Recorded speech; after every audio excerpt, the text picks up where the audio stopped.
C'est une affaire qui a tenu en haleine la France entière pendant 20 ans. Ce visage affiché dans tous les commissariats, les gendarmeries, les aéroports, on l'a tous vu. C'est celui d'Estelle Mouzin.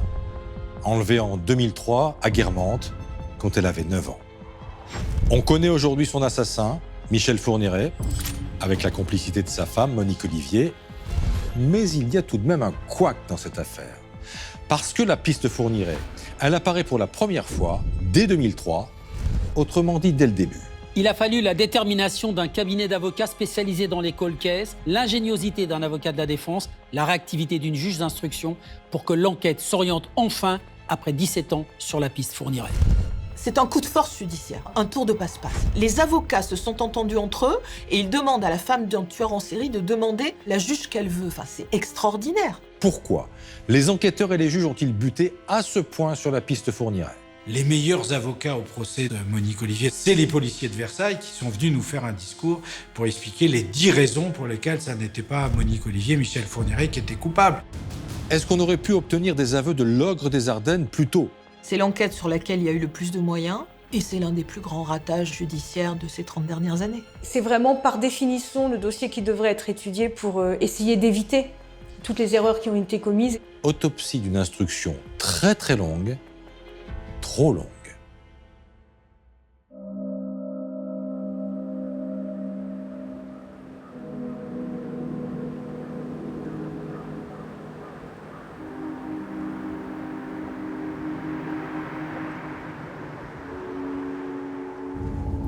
Elle a 9 ans, des cheveux châtain foncé, une doudoune bleu marine sur une salopette en jean et un gros pull rouge avec des bottes blanches. Elle a disparu jeudi en sortant de l'école et depuis plus aucune trace d'Estelle. La fillette de 9 ans reste introuvable. À Guermantes, en Seine-et-Marne, là où elle habite, l'inquiétude grandit. Estelle s'est-elle noyée dans l'un des plans d'eau du quartier?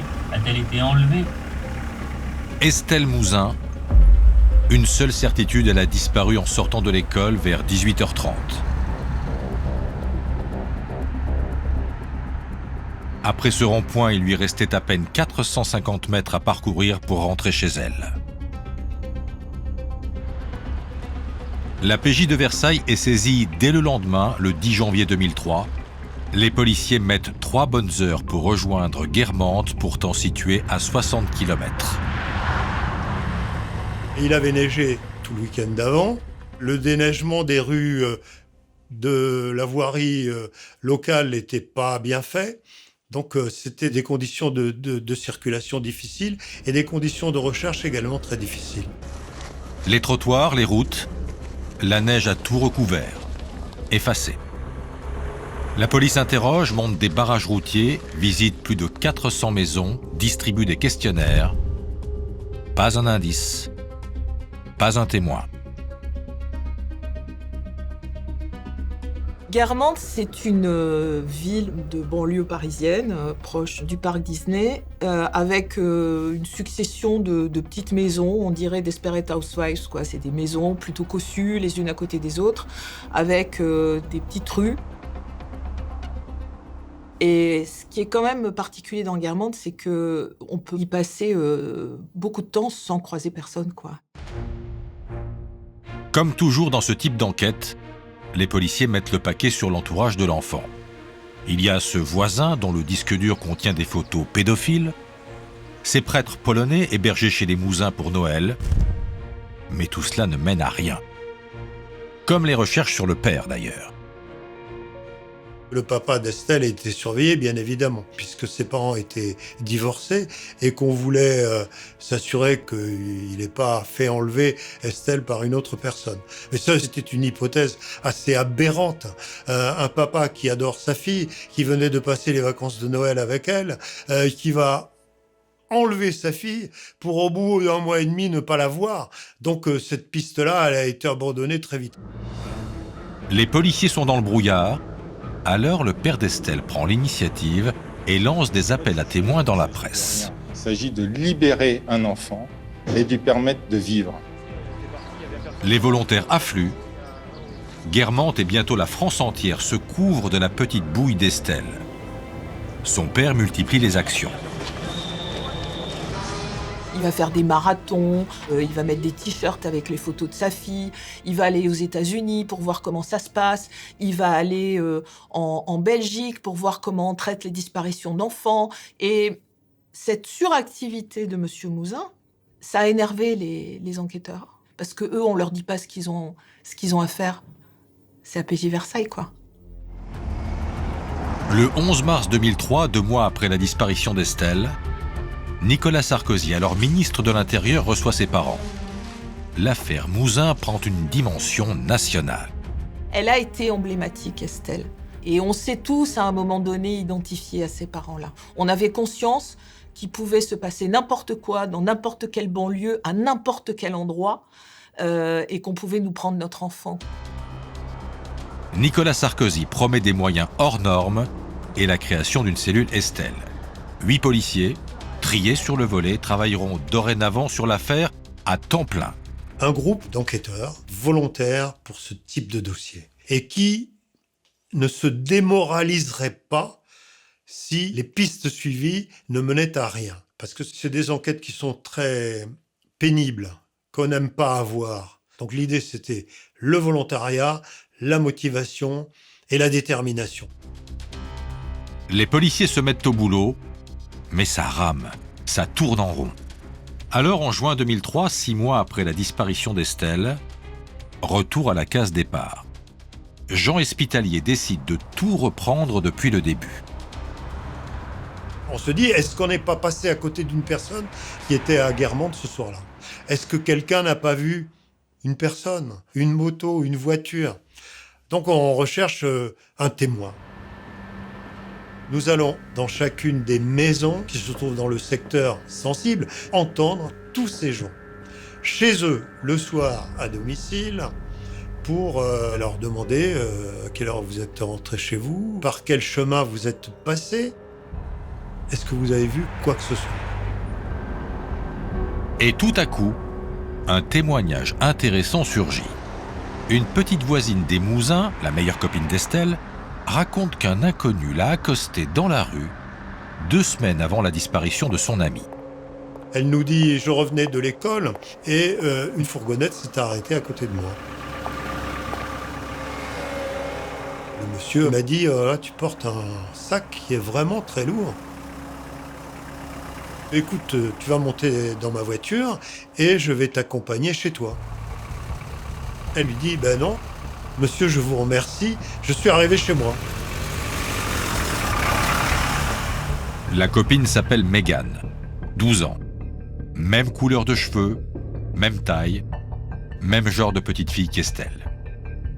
Accostée en fin d'après-midi en rentrant de l'école et surtout, le même jour de la semaine, un jeudi. Mégane juste avant les vacances de Noël, Estelle juste après. Pourquoi ne pas l'avoir dit plus tôt? Le papa de cette camarade d'Estelle a été entendu et il avait dit qu'il n'avait rien vu. Et il avait même interdit à sa fille d'en parler. Il ne voulait pas accuser inconsidérément un innocent.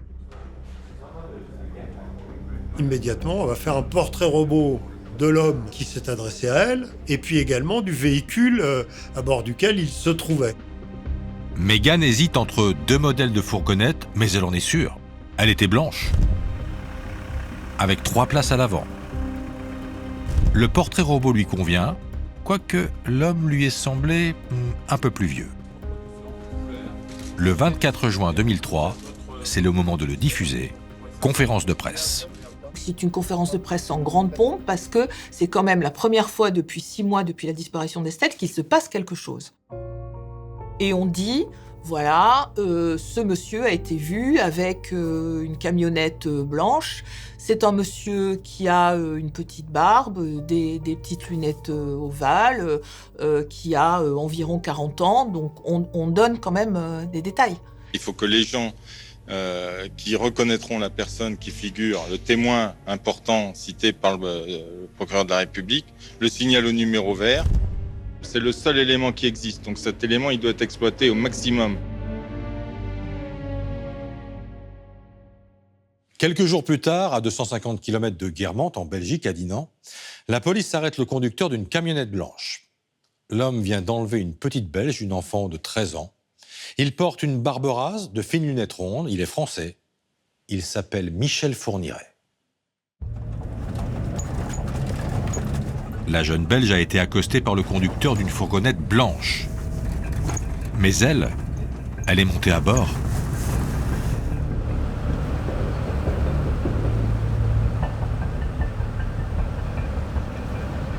À un stop, l'adolescente a réussi à fuir. Par chance, une automobiliste l'a recueillie sur la route et a donné l'alerte. L'immatriculation du véhicule correspond à Monique Olivier, qui est l'épouse de Michel Fourniret. Et donc Michel Fourniret est arrêté. Très vite, les Belges comprennent que ce Français de 61 ans n'en est pas à son coup d'essai. Le témoignage de la petite rescapée fait froid dans le dos. Ce qui fait tilt, c'est que la petite parle de Dutroux et Fourniret lui dit « Mais tu sais, je suis bien pire que Dutroux ». Dutroux, effectivement, ça fait frémir tout le monde. Marc Dutroux, ce pédocriminel belge, auteur en 95 et 96 de 6 enlèvements, dont 4 assassinats. La Belgique a été complètement traumatisée par l'affaire Dutroux. Il y a 2 petites filles qui sont mortes de faim, de soif, de froid, vraisemblablement. Alors, il y a véritablement, maintenant, dans ces affaires d'enlèvement ou de disparition d'enfants en Belgique, une attention décuplée par rapport à ce qu'ils pouvaient déjà faire avant. Les Belges réagissent d'autant plus vite qu'ils travaillent depuis plus de 2 ans, avec la police française, sur les assassinats de 2 petites filles originaires des Ardennes. Céline Saison, enlevée à Charleville-Mézières en 2000, et Magnania Tumpong, enlevée à Sedan en 2001. Les corps de Céline et de Magnania ont été retrouvés en Belgique, à la frontière, mais en Belgique, donc ils connaissent parfaitement nos 2 affaires. Aussitôt, naturellement, ils ont la présence d'esprit de téléphoner à la PJ judiciaire de Reims. Je suis alerté aussi. On se dit que, enfin, peut-être, on a une hypothèse qui semble sérieuse. Michel Fourniret vit avec sa femme et leur fils de 15 ans en Belgique, dans une petite maison à la sortie de Sarcustine, un village situé à une dizaine de kilomètres de la frontière française. Les policiers belges y foncent et passent tout au peigne fin pendant plusieurs jours.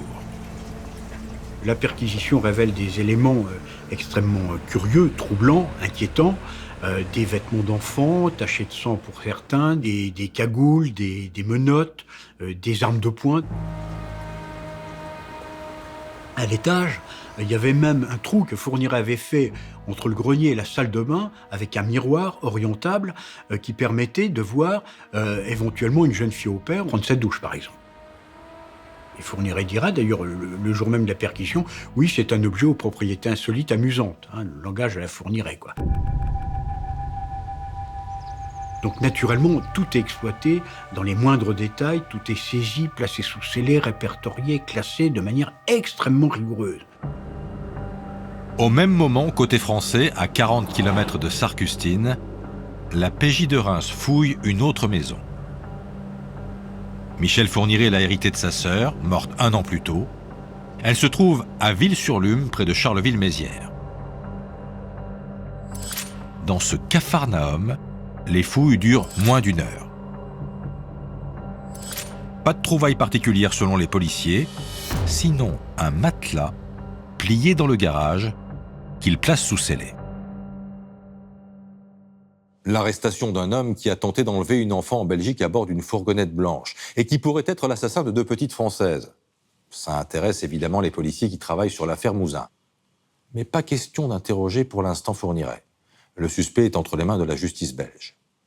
La PJ de Versailles doit donc ronger son frein en attendant de pouvoir retrouver un type qui est en fait une vieille connaissance.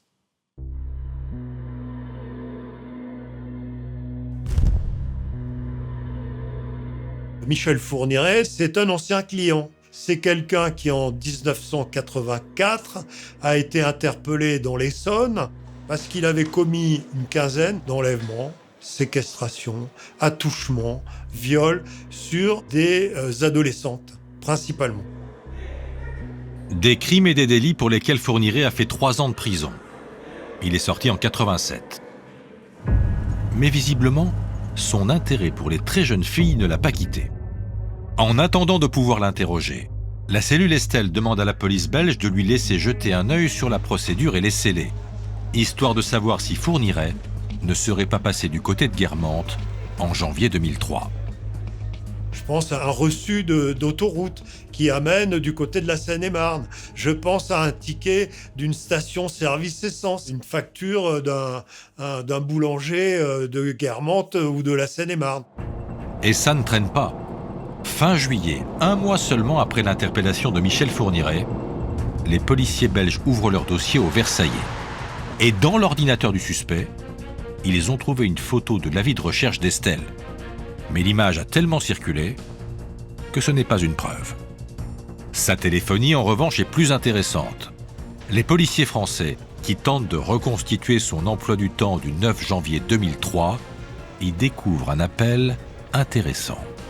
Un coup de téléphone est parti d'un poste fixe de Sarcustine le 9 janvier 2003 vers 20h, 20h30 vers le poste téléphonique fixe de Jean-Christophe Fourniret, dont on apprendra que c'est le premier fils de Michel Fourniret. Un appel de Sarcustine à 20h08, alors qu'Estelle a disparu vers 18h30, 3 départements plus loin, et qu'il neigeait ce jour-là. Difficile de faire la distance en si peu de temps. Fourniret a peut-être un alibi. Les policiers versaillais comptent bien éclaircir ce point avec lui. En attendant, ils reprennent leur enquête de terrain auprès des propriétaires de fourgonnettes blanches. La région parisienne en compte des centaines dont il faut vérifier l'emploi du temps. Fin 2003, un deuxième juge d'instruction fraîchement nommé au tribunal de Meaux ordonne un coup de filet spectaculaire dans le milieu pédophile d'Île-de-France. 450 policiers mobilisés, 75 suspects arrêtés, mais rien de nouveau. Dominique Fourniret n'a encore rien lâché aux Belges et c'est sa femme qui va craquer. En étant juin 2004, un an après l'arrestation de Fourniret, elle le balance sur l'enlèvement et l'assassinat des 2 Françaises dans les Ardennes et elle donne aussi d'autres noms. Elle va en donner beaucoup d'autres, Christophe. Alors d'abord, les 2 jeunes filles originaires des Ardennes, Céline Saison et puis Manania Tumpong. Et ensuite, voilà les noms que va donner Monique Olivier. Isabelle Laville, 17 ans, enlevée à Auxerre, on est en 1987. Fabienne Leroy, 20 ans, à Mourmelon, 1988. Jeanne-Marie Desrameaux, 21 ans, Charleville-Mézières, 1989. Elisabeth Brichet, 12 ans, enlevée à Namur, en Belgique, 1989 aussi. Une certaine Farida, on n'a pas d'âge, on n'a pas de date.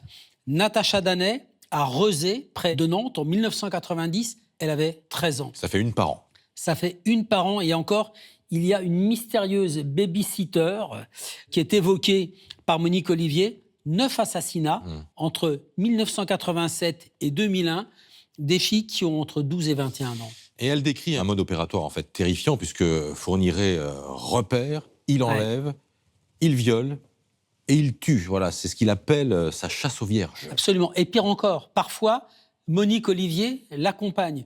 Et pour rassurer les jeunes filles qu'il va enlever, eh bien, elle a sur ses genoux son petit garçon. Un couple de prédateurs. Oui, au départ de son parcours criminel, il opère seul. Il a commencé, il avait 24 ans, il s'est livré à des attouchements sur des femmes.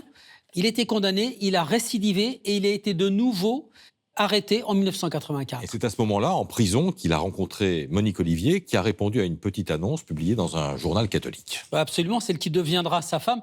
On a lu des extraits des lettres qu'ils s'échangeaient dans le Fait entrer l'accusé qu'on a consacré à Monique Olivier et à Michel Fourniret. C'est là qu'ils ont passé leur fameux pacte criminel qu'ils ont appliqué dès que Fourniret est sorti de prison. Effectivement, 2 mois après sa sortie, on est en décembre 87, il tue Isabelle Laville, et d'ailleurs pour la première fois avec la complicité de Monique Olivier. Et imaginez qu'en même temps, ils continuent leur vie, c'est-à-dire qu'ils se marient, ils vont avoir un fils à cette époque-là.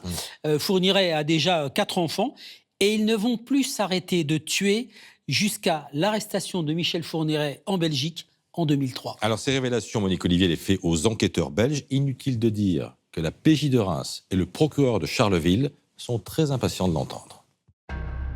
Mais interroger Monique Olivier, c'est pas simple. Il fallait 11 à 12 heures d'interrogatoire pour avoir 4 à 5 pages de procès verbal. C'est-à-dire qu'à chaque question, elle prenait un temps infini, 15, 20 minutes, parfois 30 minutes de silence. Vous imaginez, si maintenant je me tais pendant 30 minutes, ça va sembler long à tout le monde. Hein. C'est insupportable. Et donc, pendant ces silences, elle penchait la tête en avant, ses cheveux noirs lui tombaient, lui dissimulaient le visage. Elle poussait des cris gutturaux en hochant la tête de droite à gauche, des petits cris plaintifs en hochant la tête de haut en bas. Ça voulait dire oui, non, on ne sait pas trop, pour finalement ne pas répondre, ou alors répondre par « je ne sais pas, je ne sais plus ». Après Monique Olivier, c'est au tour de celui que la presse appelle maintenant l'ogre des Ardennes de s'expliquer. Il a consenti à reconnaître 6 crimes, mais pas Céline et Magnania, parce que dans son esprit, cela n'était pas prescrit, les autres l'étaient. Il se trompait, mais bon. Il avait dit, c'est intéressant tout de même, parce qu'il avait dit je reconnais les 6 crimes, Isabelle, Natacha, Fabienne, enfin bon, 6 victimes. Par contre, Céline, Magnania et Estelle, c'est pas moi. Et Estelle ? C'est lui qui dit la première fois Estelle. Nous, on ne lui pose absolument pas la question. C'est lui qui l'ajoute. Et le lendemain, il reconnaît Céline et Magnania. Il n'en dit pas plus sur Estelle. Et nous, on n'interroge pas là-dessus parce qu'on n'a pas en charge l'affaire d'Estelle Mouzin, naturellement. De son côté, la PJ de Versailles attend toujours l'autorisation d'interroger Fourniret. Une commission rogatoire internationale qui ne tombe qu'au bout de 8 mois. En mars 2005. Le 16, la cellule Estelle peut enfin s'attaquer au suspect. Il va rester dans les dénégations. Une dénégation permanente, constante. Les policiers insistent donc sur ce qui pourrait lui constituer un alibi, ce coup de téléphone à son fils aîné vers 20h. Qui l'a passé ? Michel Fourniret va dire « Moi, je ne me rappelle pas de cet appel téléphonique. Mais s'il s'agit d'un appel qui est destiné à Jean-Christophe, eh ben, il n'y a que moi qui puisse l'avoir passé. » Monique Olivier confirme, elle n'a jamais cherché à joindre le fils aîné de Michel Fourniret. Elle ne le connaît même pas.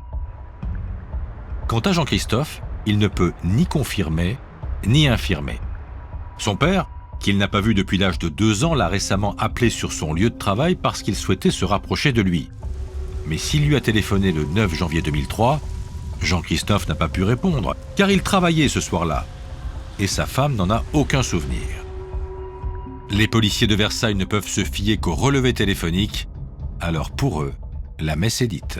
Il se trouvait à Sarcustine et il ne pouvait pas se trouver à Guermantes. Cet appel téléphonique est pour nous, à 90%, la preuve que Michel Fourniret n'a rien à voir dans la disparition d'Estelle Mouzin. Quelques mois plus tard, les résultats des tests ADN tombent. Aucun des prélèvements effectués par les policiers belges dans la camionnette ou dans la maison de Sarcustine ne matche avec l'ADN d'Estelle. Et le temps passe encore. Des mois, des années, pendant lesquelles Éric Mouzin et l'association Estelle Non à l'oubli ne désarment pas. Comme chaque année, en silence, la famille et les proches d'Estelle Mouzin se sont rassemblés par dizaines à Guermantes pour l'anniversaire de sa disparition. Année après année, on fait des sujets, 1 an, 2 ans, 3 ans, 4 ans après la disparition d'Estelle, toujours rien. Et je ne sais pas à quel moment je me dis c'est en train de s'enliser, mais de fait, ça s'enlise assez vite, quoi. Il n'y a rien qui se passe. 3 ans après la disparition de sa fille, Éric Mouzin change d'avocat et se tourne vers un cabinet spécialiste des cold cases et de la défense des victimes de tueurs en série. Au moment où nous découvrons le dossier, c'est terrible. On a eu des recherches multiples faites par les policiers à l'époque, dans tous les sens, des fouilles de puits, des vérifications, des auditions d'habitants de Guermantes. Et tout ça est dans un fouillis complet. Il y a des PV qui remontent à 3 ans, qui sont mélangés avec des procès-verbaux qui viennent d'arriver. Et il n'y a aucun rapport de synthèse ou d'analyse des éléments de recherche. Donc ça veut dire que le juge d'instruction avait clairement démissionné Il n'avait plus envie de s'investir puisqu'il n'avait même pas rangé, classé et référencé. Donc on avait un dossier à la dérive totale. Il faut 1 an au cabinet pour récupérer et classer le dossier. Mais à l'issue de son étude, les avocats ont une conviction. La piste Fourniret n'a pas été assez creusée. Il faut dire que ce criminel, il le pratique depuis maintenant 3 ans. Ils défendent 3 des 9 familles de victimes dans le dossier de Reims. Alors le style Fourniret, Didier Seban et Corinne Herman le connaissent par cœur. Le langage de Michel Fourniret, c'est pas le langage de Monsieur Tout-le-Monde. Il pense qu'il domine tout le monde. Il instille par petites phrases des éléments où il faudrait presque être fournirologue pour comprendre le sens de ce qu'il raconte. C'est un pervers narcissique total. Si vous lui posez une question, eh bien, il va vous répondre à côté ou vous répondre comme il veut pour voir si vous avez un peu du grain à moudre, si vous êtes capable de lui apporter la contradiction. Or, on n'a pas vraiment travaillé sur cette piste parce qu'on s'est contenté à la fois de la déclaration de Michel Fourniret, de celle de Monique Olivier qui niait également, et puis c'est tout. Il y avait une affaire qui ressemblait terriblement à celle d'Estelle Mouzin. C'était celle de la petite Brichet. Elisabeth Brichet, c'est l'Estelle Mouzin de la Belgique. Elle est blonde, elle est menue, elle a 2 ans de plus qu'elle, mais elle est encore toute jeunette. Toute la presse disait, c'est le forestier, il prend pas les autoroutes, il a pas de téléphone. Allons vérifier. Et on retrouve la trace de 14 téléphones portables et de boîtiers, ça nous amenait à 18 téléphones parce qu'on avait les boîtes sans les téléphones. Donc il était loin d'être le forestier dont on nous parlait. Moi, je ne crois pas à l'alibi. Il pouvait très bien demander à Monique Olivier de passer cet appel téléphonique. Nous savions que dans 2 dossiers, elle l'avait fait. Donc là, c'est une vraie méconnaissance des policiers, des tueurs en série, de leur perversion et du fonctionnement de ce couple. Les policiers belges, chaque fois que je les ai rencontrés, m'ont dit « c'est lui » dans Estelle Mouzin. Ils avaient cette conviction qui ressortait de centaines d'heures d'entretien avec Michel Fourniret et Monique Olivier. Ils avaient cette conviction, ça ne pouvait être que lui. Et ils étaient étonnés que les policiers de Versailles ne mettent pas plus de moyens sur cette piste. D'autant qu'en France, les avocats d'Éric Mouzin ne sont pas les seuls à se poser des questions. Le procureur Francis Nachbar a lui aussi de sérieux doutes. Ça fait des mois qu'il interroge l'ogre des Ardennes et il commence à bien le connaître. À l'époque, moi, j'agissais un peu au feeling. Je le faisais parler de littérature, il adorait ça. Il réécrivait, d'ailleurs, Stendhal ou Flaubert, parce que leur style n'était pas satisfaisant, selon lui. Sa mégalomanie totalement délirante, il fallait flatter, mais de manière un peu subtile. Et donc, je le faisais parler. Et à un moment donné, je lui dis « Mais monsieur Fourniret et la petite Estelle... » Et là, il a un sourire jusqu'aux oreilles, il me regarde, il me dit « Monsieur le procureur, celle-là, c'est pas moi. » Mais quand on connaissait Fourniret, et à l'époque je le connaissais bien, c'était des aveux en négatif. C'était un indice de plus. Et le 12 avril 2006, le procureur s'en convainc complètement. Ce jour-là, le couple diabolique participe à la reconstitution du viol et du meurtre de Fabienne Leroy à Chalon-sur-Marne.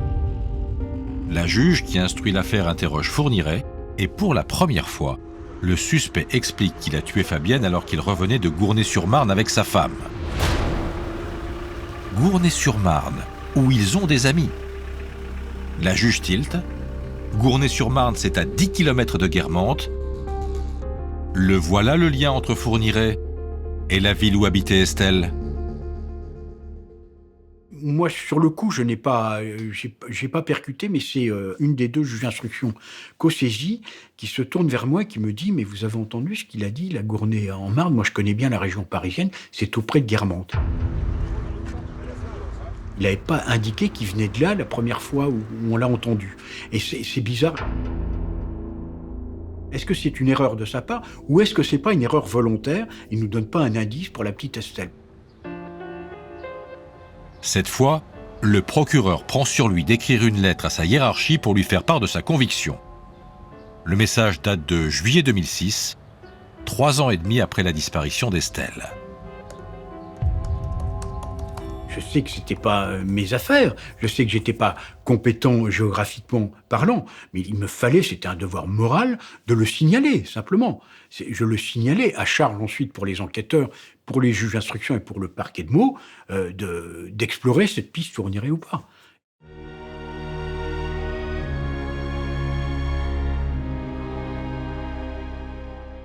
Le procureur Nachbar a déjà bien affaire avec les Fourniret et c'est lui qui sera l'avocat général au procès du couple en 2008 devant la cour d'assises des Ardennes. Un procès pour toute une série de rapts, de viols et 7 meurtres commis en France et en Belgique. Mais en juin 2007, surprise, Michel Fourniret relance lui-même l'idée de sa responsabilité dans l'affaire Mouzin. Nouveau rebondissement dans l'affaire du tueur en série présumé Michel Fourniret. Il est impliqué dans le meurtre de 7 jeunes filles. Mais voilà qu'il demande lui-même à être entendu dans 3 autres affaires de disparition, notamment celle de la petite Estelle Mouzin. Il veut même rencontrer les familles. La lettre est adressée au président de la chambre d'accusation. Fourniret demande de joindre 3 dossiers aux 7 crimes pour lesquels il va bientôt être jugé. 2 affaires encore en instruction, plus l'affaire Estelle Mouzin. Il inclut Estelle Mouzin avec 2 autres victimes qu'il a reconnues. C'est un aveu à la Fourniret. C'est un aveu implicite, un aveu en négatif. Comme lorsqu'il sourit jusqu'aux oreilles en me disant « celle-là, c'est pas moi ». Manifestement, ça n'a pas plus emporté la conviction à Versailles que les autres éléments précédents. Car pour la PJ de Versailles, cette soudaine demande de jonction n'est qu'une simple manœuvre dilatoire. Michel Fourniret n'avoue rien. Il a essayé de faire casser la procédure judiciaire pour faire en sorte qu'il ne comparaisse pas devant la cour d'assises des Ardennes. Parce que là, il savait ce qu'il y avait dans le dossier et il comprenait qu'il allait très lourdement être condamné. Mais quand vous avez un tueur en série qui vous dit « intéressez-vous à ces dossiers », le minimum, c'est de le faire. Peu importe qui joue avec nous, le minimum, c'est d'aller vérifier, il y a des familles derrière. On est devant une petite fille de 9 ans qui a disparu. Comment est-ce qu'on peut dire « bon non, on décide que non, il joue avec nous, on va pas le faire ». Non, c'est un devoir de vérifier. S'il nous ment, on le saura. En l'occurrence, il nous mentait pas. En juillet 2007, la Cour de cassation refuse la demande de Fourniret. Son procès pour 7 meurtres et viols aura bien lieu en mai 2008 à Charleville-Mézières. Mais avant ce grand rendez-vous, lors d'une rencontre en prison, le procureur pousse une dernière fois l'accusé dans ses retranchements. J'avais dit aux surveillants, vous me laissez cela seul, mais vous restez derrière la porte. Et s'il y a des éclats de voix, vous ouvrez. Et donc, je lui fais parler de la vie qu'il mène en prison. Il me dit qu'il est tout à fait heureux, il sait très bien qu'il finira ses jours en prison, mais qu'il mène enfin la vie monacale dont il avait tant rêvé auparavant. Et puis là, je lui dis, bon, aidez-moi, aidez-nous maintenant. Mais il faut m'apporter des éléments, monsieur le procureur, il faut m'apporter des éléments. Je lui dis, écoutez, Estelle Mouzin, et là, j'ai pas le temps de terminer ma phrase, il se lève comme un beau diable, il rentre dans une rage terrible. Moi, je me lève aussitôt, naturellement. Il me crie, il me hurle dessus, il me dit, celle-là, je vous l'ai déjà dit 10 fois, ce n'est pas moi, ce n'est pas moi, ce n'est pas moi. Avec un visage complètement blanc, hors de lui, avec des yeux translucides, des yeux de requin un peu. C'est l'impression vraiment que ça me donnait, un visage qui était terrifiant. Je crie aussi fort que lui, je lui intime l'ordre de se rasseoir. On continue comme ça à se hurler dessus. Je me dis, bon, le gardien, il va ouvrir la porte. La porte est en fait jamais ouverte. Ça monte au niveau du ton de plus en plus fort. Et finalement, je crie certainement encore plus fort que lui, il se rassoit. Il se rassoit aussi rapidement qu'il s'est élevé, je me rassois et la conversation reprend. Sur un ton très très calme, en parlant naturellement de tout à fait autre chose que d'Estelle Mouzin. Après 3 semaines de débat, la Cour d'assises des Ardennes condamne le couple Fourniret à une peine de prison à perpétuité pour 7 meurtres aggravés. Perpétuité incompressible pour lui. Perpétuité assortie de 28 ans de sûreté pour elle. L'ogre des Ardennes et sa femme ont donc été condamnés. Dominique, du côté de Versailles, que devient le dossier Estelle ? Alors, la PJ Versailles travaille évidemment toujours sur la disparition d'Estelle, mais plus sur la piste Fourniret. Début 2008, un journaliste signale aux policiers de Versailles qu'on lui a fait des confidences. Il leur dit, voilà, j'ai entendu parler d'un truc qui s'est passé en Seine-et-Marne, propriétaire d'un restaurant qui s'appelle le Royal Walk. C'est à Brie-Contrebert, à 25 km de Guermantes, où a disparu Estelle.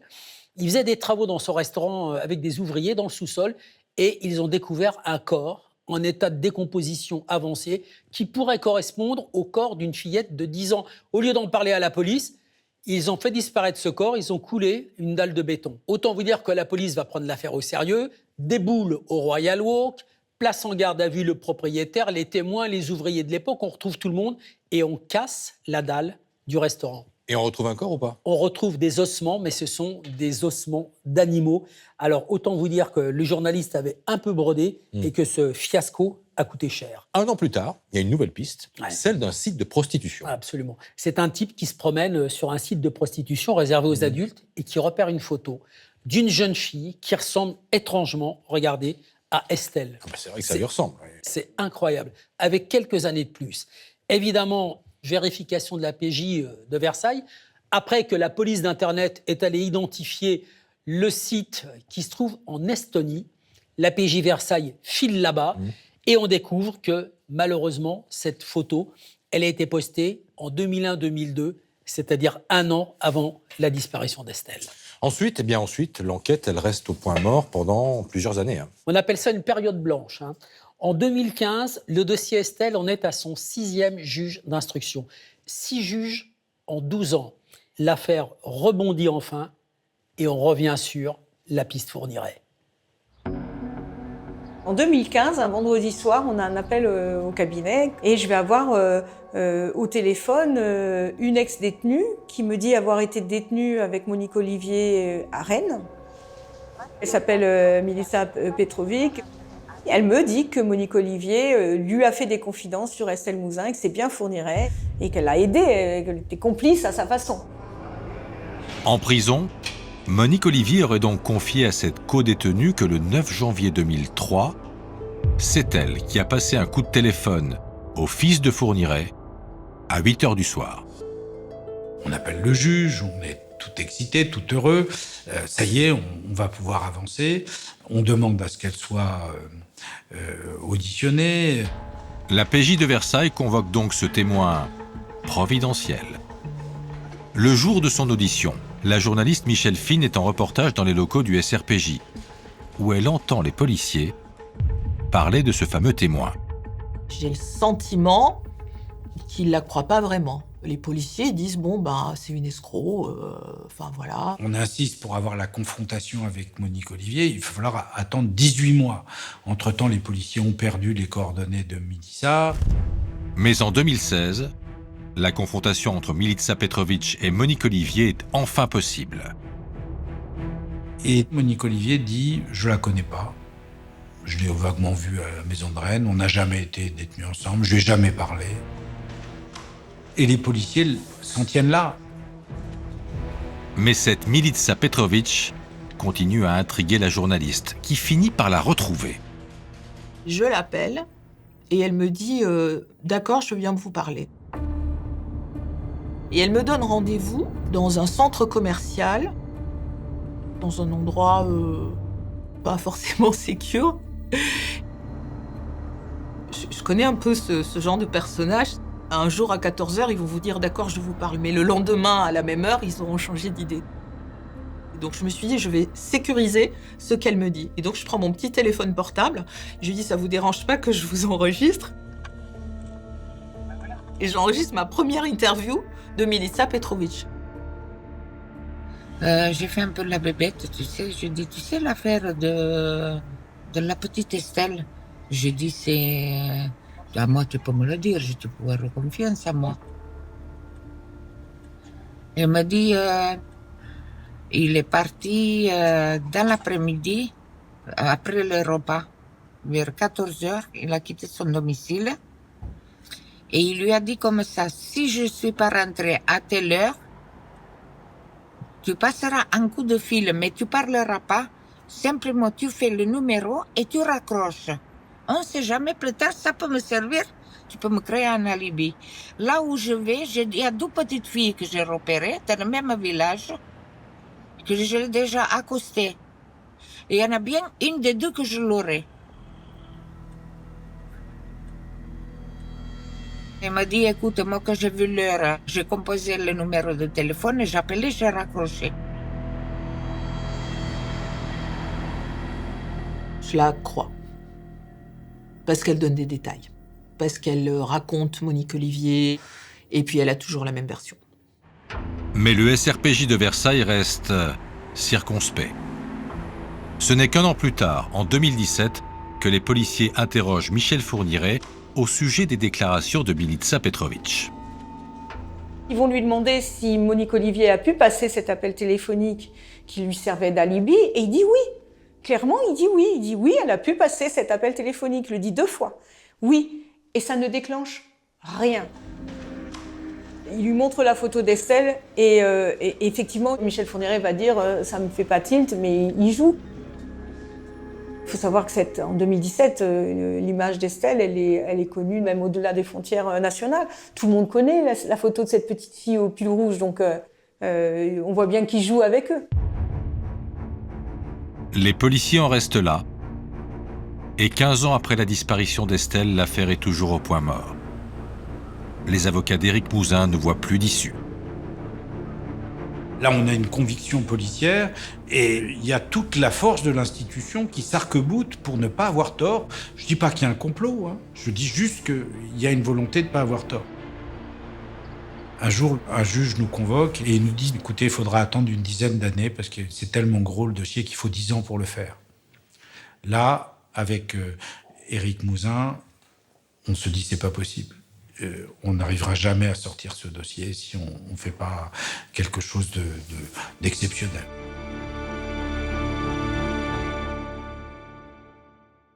Persuadés qu'il faudrait porter un œil neuf sur l'affaire, Maître Seban et Maître Herman demandent le dessaisissement du SRPJ de Versailles. Mais la justice refuse. Dans l'impasse, les 2 avocats se confient alors à celui qui connaît bien Monique Olivier, en l'occurrence son avocat Maître Delgenès.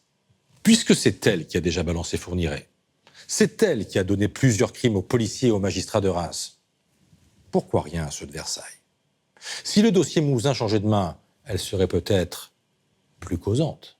Son avocat va alors proposer un stratagème inédit. Je pense que son intérêt aujourd'hui, il est d'être Monique Olivier sans Michel Fourniret. Si elle n'est pas comme Michel Fourniret, elle ne peut que parler. Et donc, si elle ne peut que parler, il faut créer les conditions du dialogue. Le seul levier que j'ai trouvé, c'est de dire que ma cliente ne parlera qu'à Madame Kéris si elle est entendue dans le cadre de la disparition d'Estelle Mouzin. Sabine Kéris, c'est la juge qui a instruit les dossiers Johanna Parish et Marie-Angèle Domès. 2 crimes dans lesquels le couple est impliqué. Au fil du temps, elle a su tisser avec Monique Olivier une relation de confiance. Et le 5 février 2019, à la fin d'un interrogatoire sur ces 2 affaires, Monique Olivier évoque spontanément le dossier Mouzin. Elle lit un texte, préparé à l'avance, dans lequel elle déclare qu'elle a bien des choses à dire sur la disparition d'Estelle, mais qu'elle ne les confiera qu'à cette juge. Et c'est comme ça que le juge d'instruction de Meaux a été dessaisi, que Madame Kéris a pu être saisie de l'affaire et qu'on a pu entendre enfin Monique Olivier sur la disparition d'Estelle Mouzin. C'est jamais vu. C'est un coup de force judiciaire. Un tour de passe-passe. Les avocats se sont entendus entre eux et ils demandent à la femme d'un tueur en série de demander la juge qu'elle veut. Enfin, c'est extraordinaire. Et quand Sabine Kéris reconvoque Monique Olivier, cette fois-ci pour l'affaire Mouzin, à la première question, l'alibi du tueur tombe. Est-ce qu'il est possible que Michel Fourniret vous ait demandé d'appeler son fils le jour de son anniversaire? Oui, c'est possible. En posant une question suffisamment ouverte. L'alibi, il a duré, je crois, 12 secondes, 11 secondes. Le temps de poser la question et c'était fini, il n'y a plus d'alibi. La juge saisit alors un nouveau service d'enquête, la section de recherche de Dijon. Des gendarmes avec lesquels elle travaille déjà sur les affaires Domès et Parish.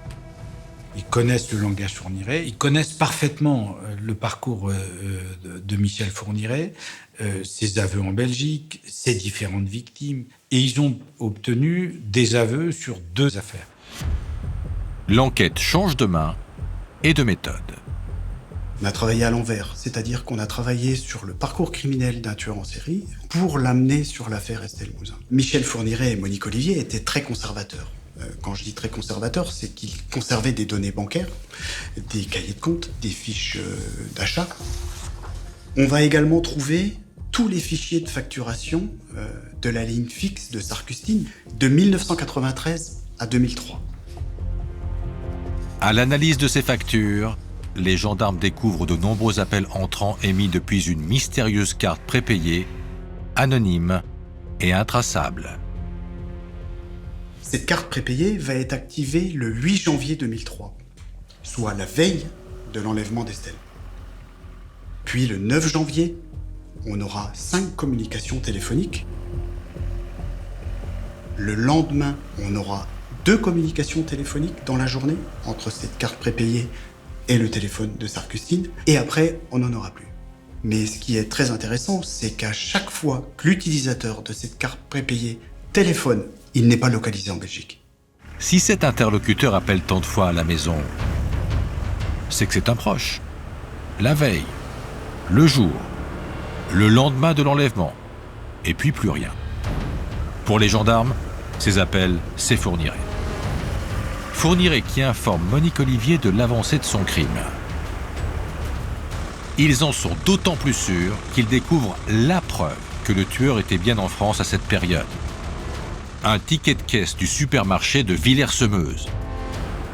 Villers-Semeuse, c'est à 5 km de la maison qu'il a héritée de sa sœur. Si Fourniret a enlevé Estelle, c'est là qu'il a dû la séquestrer. Les gendarmes reprennent les photos de la perquise de 2003. J'ai regardé ces photos dans le but d'éventuellement de retrouver des traces qui pouvaient nous ramener à Estelle Mouzin, comme des vêtements, un sac à dos, ou toutes les choses qu'elle avait en sa possession le jour de sa disparition. Vous voyez, on voit des valises, on voit plein de choses à l'intérieur. Et donc j'ai voulu rechercher l'ensemble du contenu de la maison, car cette maison, après l'arrestation de Michel Fourniret, avait été vendue, et on s'est aperçu que tout se trouvait dans une déchetterie, et c'était impossible de vérifier et de tout refouiller. Dommage. Mais le matelas saisi à l'époque, il est toujours dans les scellés. Ce matelas avait été déjà envoyé dans un laboratoire pour faire des analyses ADN, mais c'était à l'époque, donc on a décidé avec le magistrat de le renvoyer pour refaire de nouvelles analyses ADN avec les techniques d'aujourd'hui. Les gendarmes attendent les résultats, quand tout à coup, On va avoir un coup d'accélérateur grâce à un témoin qui va se manifester, grâce à la presse. C'est à l'occasion d'un article qui va lui se dire « mais finalement, en fait, j'ai peut-être vu quelque chose » et il va témoigner. Cet individu va nous expliquer qu'il a rencontré Michel Fourniret le 5 janvier 2003 sur une aire d'autoroute en région parisienne. Et pas n'importe laquelle. Une aire à quelques kilomètres de la sortie Bussy-Saint-Georges. La sortie qui mène à Guermantes. Et ça, 4 jours avant l'enlèvement d'Estelle. C'était bien le dimanche 5 janvier 2003, puisque le lundi 6, il débutait un stage à Colomiers. Il va se garer à côté d'un véhicule, qui est un gros fourgon blanc, et il va immédiatement reconnaître Michel Fourniret pour l'avoir connu et côtoyé dans le passé. Un copain de bistrot. Le témoignage est capital, puisqu'il place Fourniret dans le coin, 4 jours avant l'enlèvement d'Estelle. Est-ce qu'il était en repérage? La juge d'instruction a maintenant assez de biscuits. Voilà 6 mois qu'elle se prépare avec une experte en psychocriminologie. Elle a tout lu et relu. La méthode Fourniret, ses obsessions, sa perversité, son langage. Elle maîtrise. Alors en mars 2020, 17 ans après la disparition d'Estelle, elle se lance. Michel Fourniret s'est senti bien accueilli.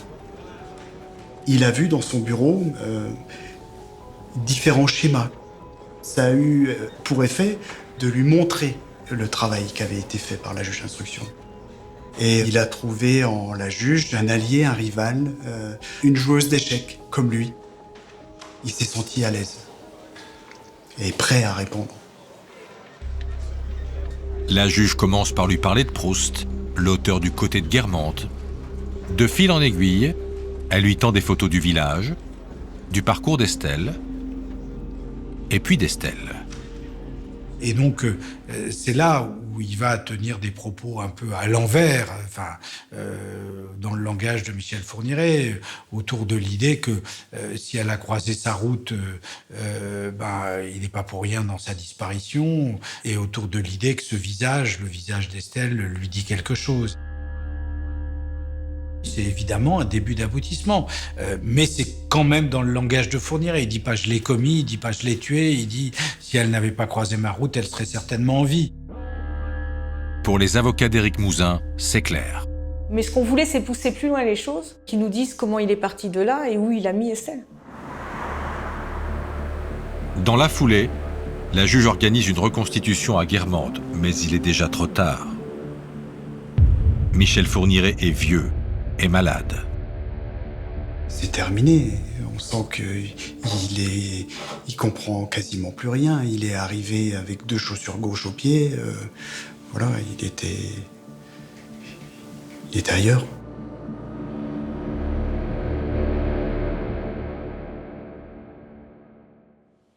Dominique, à ce stade, les policiers ont des aveux à la Fourniret, mais pas de corps. Autrement dit, pas de preuves matérielles, rien de concret. Cette preuve, elle va arriver avec une expertise qui est rendue en juin 2020 par le laboratoire bordelais du professeur Christian Doutreme-Puich, qui va découvrir l'ADN mitochondrial partiel d'Estelle Mouzin à 2 endroits différents du fameux matelas qui a été découvert, souvenez-vous, dans la maison de Ville-sur-Lume. Alors, ADN mitochondrial partiel, c'est-à-dire ? En général, quand on parle d'ADN, on parle de l'ADN nucléaire. C'est un code unique que chacun d'entre nous possède dans le noyau de chacune de ces cellules. Il y a un autre ADN, c'est l'ADN mitochondrial. Alors, c'est un code qui est plus petit, il est contenu dans une autre partie de la cellule, il a 2 particularités.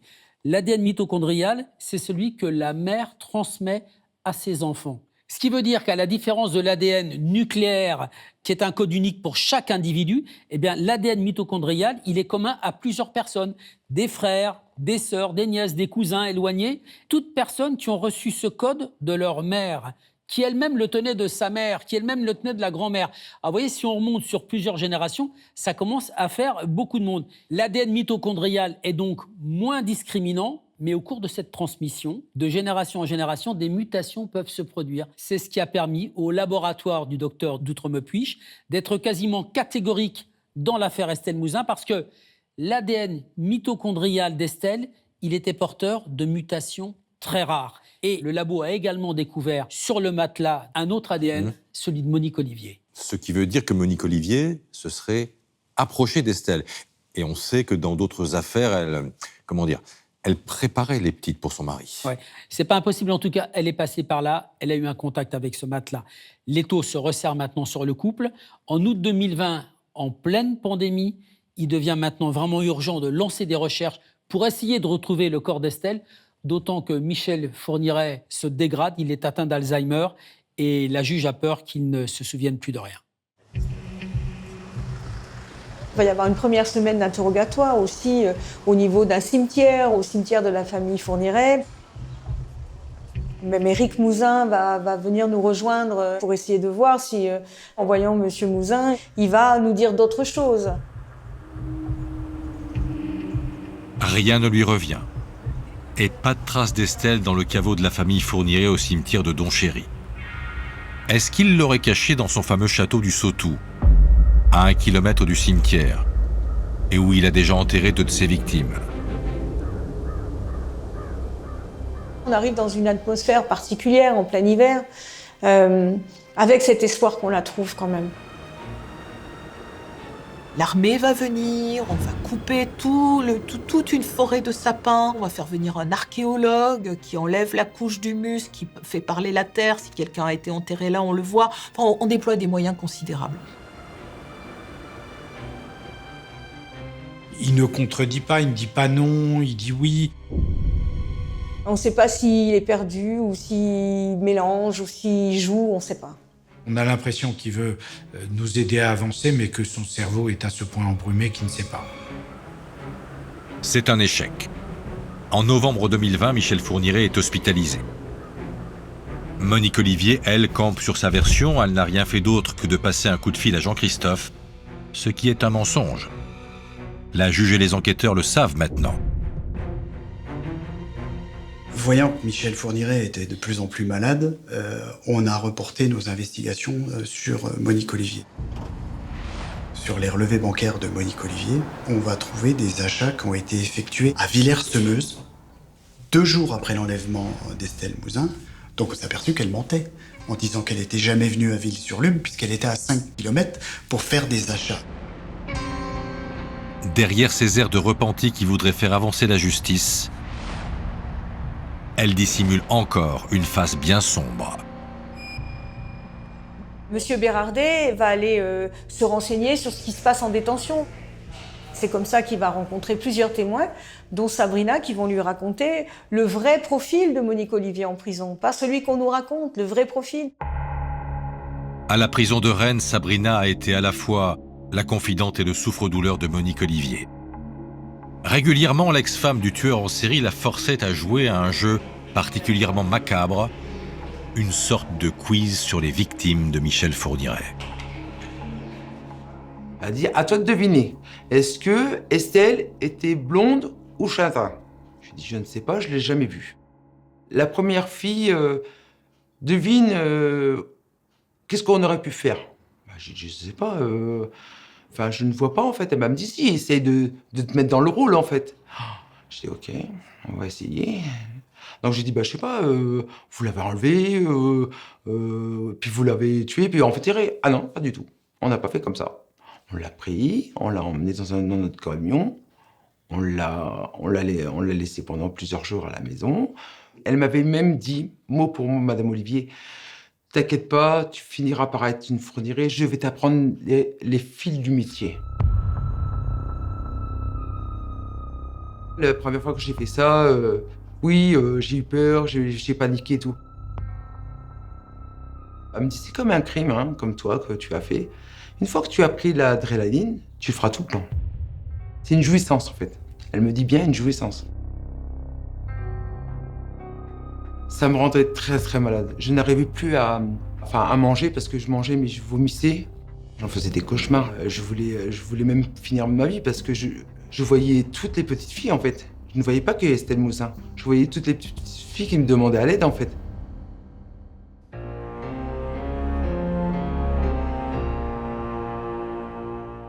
En avril 2021, la juge d'instruction change de tactique. Pour interroger à nouveau Monique Olivier, elle s'installe à la gendarmerie de Charleville-Mézières, de façon à pouvoir se rendre très vite sur les sites de fouilles autour de Ville-sur-Lume, là où Michel Fourniret aurait pu enterrer le corps d'Estelle. Toujours épaulée par une psychocriminologue, la juge veut mettre Monique Olivier à l'aise. Elle s'intéresse à elle, se montre patiente, lui parle de son chien, lui offre des petites douceurs. Maintenant, il est temps de dire où se trouve la petite fille. Monique Olivier montre sur une carte un endroit, on parle du marais du paradis, ça fait penser à l'état d'esprit de Fourniret. On y perd une journée. Moi, ça m'énerve, je lui crie un peu dessus en lui disant « mais c'est pas possible, dites-nous ». Mais elle ne sait rien, elle n'était pas là, elle n'est jamais venue à Ville-sur-Lume. J'ai regardé la juge d'instruction en lui disant « mais elle nous raconte n'importe quoi ». Donc il était décidé de reprendre Monique Olivier en interrogatoire, en haussant le ton, et en lui disant « maintenant, Madame Olivier, ça suffit, il faut s'expliquer ». Mais elle est toujours comme ça, il faut y aller étape par étape. Moi je dis toujours, c'est un escalier qu'on monte, et on redescend 2 marches, on remonte 3, et c'est progressif. Il faut être très patient avec Monique Olivier. Et puis elle finit par dire, oui, je l'ai accompagné sur le lieu où il a enterré Estelle, et c'était une route en pas de doigts.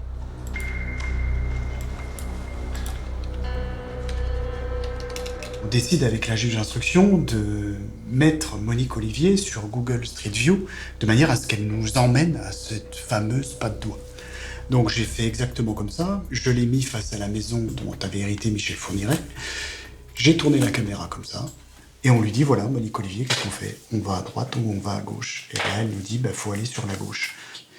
Et quand on est arrivé au niveau de cette intersection, devant l'église, je lui ai dit « Qu'est-ce qu'on fait, Madame Olivier? On va tout droit, on va à droite. » Et elle me dit « On va à droite. » Et on est descendu, et voilà. Et on va aller comme ça, clic par clic, jusqu'à Issancourt et Rumel, et on passe devant la maison où habitait la maman de Michel Fourniret sur la route, et on arrive ici, au niveau de cette patte doigt, avec ce petit chemin qui monte sur la gauche.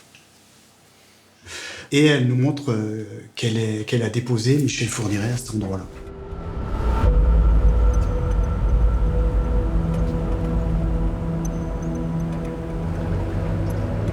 Elle a fait demi-tour pour aller faire des courses, à 5 km de là, au centre commercial de Villers-Semeuse. Les fameux achats que l'enquêteur a retrouvés sur ses relevés de compte à la date du 11 janvier 2003. Et quelques heures plus tard... Elle va revenir récupérer Michel Fourniret, ce qui veut dire qu'au moment où elle a laissé dans l'après-midi Michel Fourniret, il a eu la possibilité de creuser une fosse pour préparer la future tombe d'Estelle Mouzin.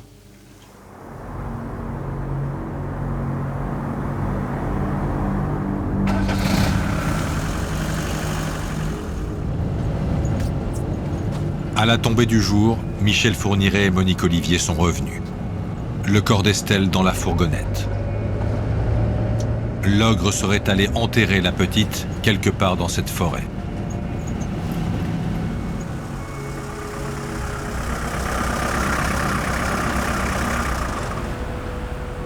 Mais la juge pense que Monique Olivier minimise encore son rôle. Quelque chose ne colle pas dans l'emploi du temps du tueur en série. Les enquêteurs ont découvert qu'il travaillait le 10 janvier, le lendemain de l'enlèvement d'Estelle, dans l'école communale belge où il était employé comme surveillant. Si Estelle était encore vivante à cette date, qui s'est occupé d'elle ce jour-là ? Monique Olivier va dire qu'en fait, elle est venue pour garder Estelle Mouzin au domicile de Ville-sur-Lume pendant que Michel Fourniret allait travailler. Elle va expliquer qu'elle a emmené l'enfant aux toilettes et que Estelle demandait sa maman.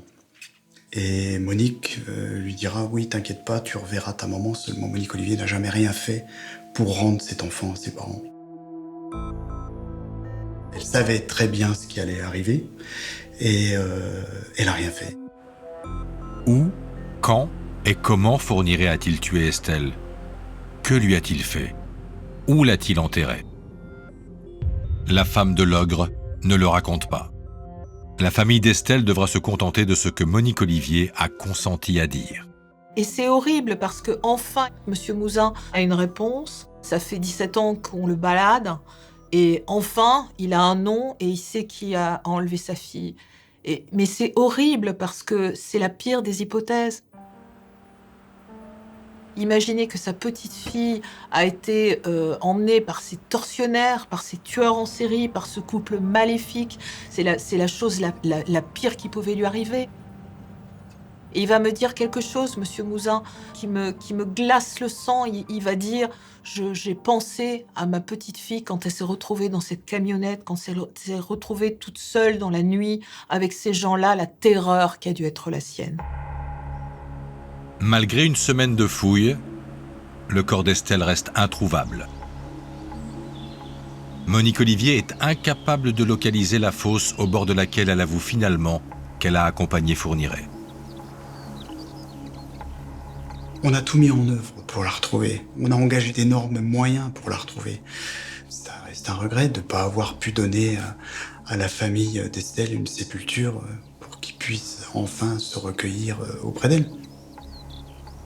On sent que c'est dommage d'avoir été saisi si tard de ce dossier et que si on avait pu avoir le dossier beaucoup plus tôt, c'est sûr on l'aurait retrouvé. Le 10 mai 2021, Michel Fourniret meurt. Monique Olivier répondra donc seule des meurtres de Johanna Parish, Marie-Angèle Domès et Estelle Mouzin aux assises de Nanterre. Le procès s'ouvre le 28 novembre 2023 pour 3 semaines de débat.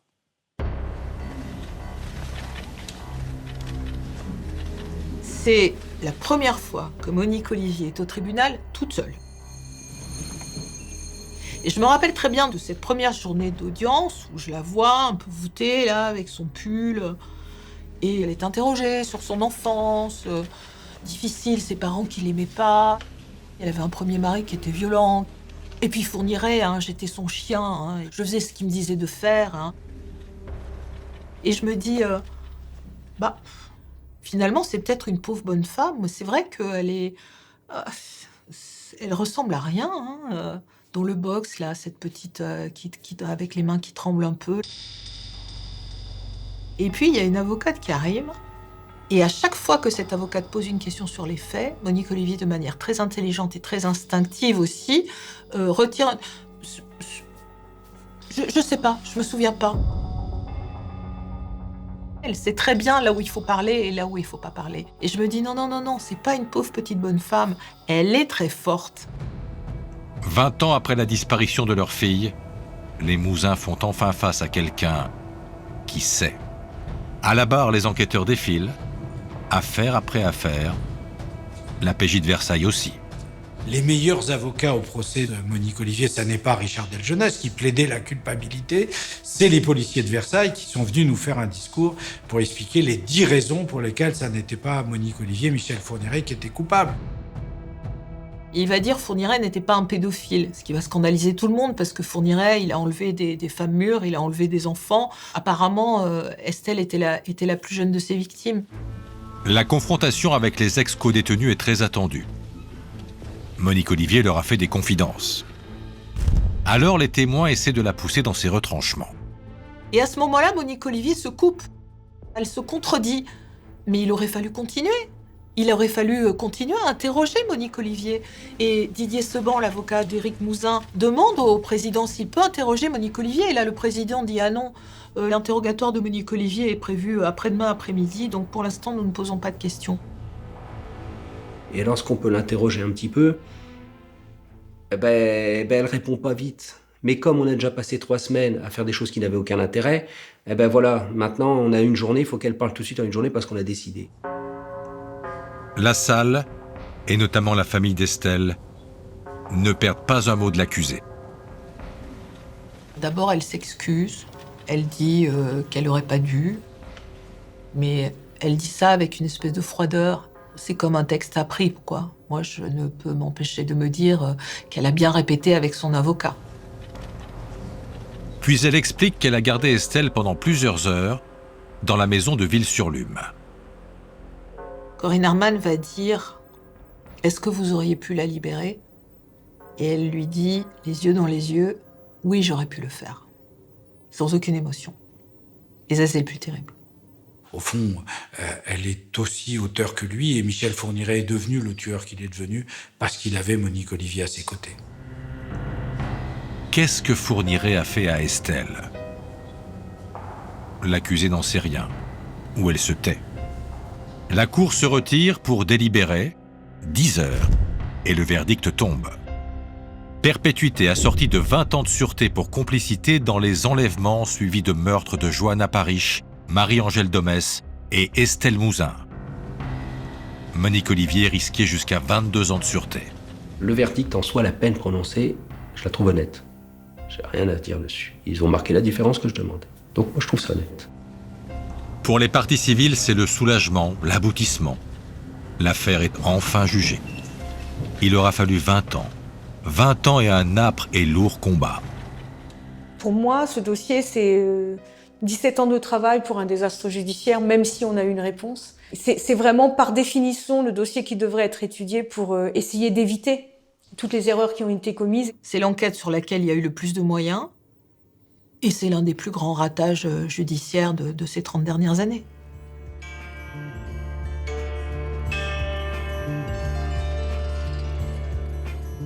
Ces lenteurs, ces errements de l'instruction, Éric Mouzin a décidé de les porter en justice en déposant plainte contre l'État pour faute grave. L'affaire Estelle aura tout de même fait avancer les choses avec la création d'Alerte Enlèvement et celle en 2022 du pôle Cold Case de Nanterre. Quant à Monique Olivier, condamnée à 28 ans de peine de sûreté en 2008, elle ne pourra pas demander à sortir de prison avant 2036. Elle aura 88 ans.